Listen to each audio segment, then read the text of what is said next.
থাকে এবার সেটা একেবারে পর্দার আকারে আসছে, তো সেটা দর্শকের জন্য একটা বড় প্রাপ্তি। তুমি যদি একটুখানি হালকা ভাবে ছোট নতুন বছরে নতুন চমক। তো তাই চমকটা হঠাৎই এলো এবং অবশ্যই হিন্দি কর্ণধার এখানে আছেন এবং ওনার অবভিয়াসলি অ্যাবসলিউটলি ডিফারেন্ট প্রফেশন এবং অনেকদিন মানে অনেক সোশ্যাল ওয়ার্কার, কিন্তু তারপরেও ওনার একটা শিল্পী মন বলবো বা একটা কোথাও গিয়ে ভেতরের কোনো ক্রিয়েট করার ইচ্ছা, তো অবভিয়াসলি সেখান থেকে জন্ম নেয় ছবির কথা এবং এন্টারটেনমেন্ট ওয়ার্ল্ডের কথা। তো সেরকমই আলোচনা বেশ কিছুদিন ধরেই চলছিল।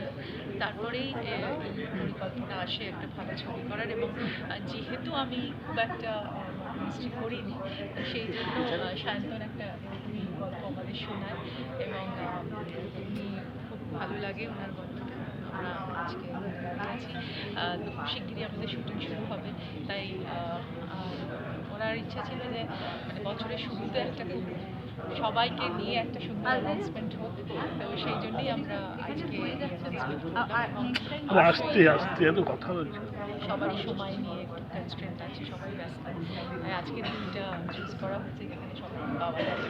তবে আমরা অবশ্যই এখনও কিছু আর্টিস্টের জন্য অপেক্ষা করছি এবং ঋত্বিকের একটু লেট হচ্ছে তো সব মিলিয়ে I think it's interesting project. আর আমি তো সবসময় সন্ধানে থাকি যেখানে ঋতুপর্ণা সেনগুপ্তরা আমার চরিত্রগুলো নিয়ে আমি আরও বেশি এক্সপ্লোর করবো, তো সেরকমই একটা চরিত্র ম্যাডাম সেন। Thank you.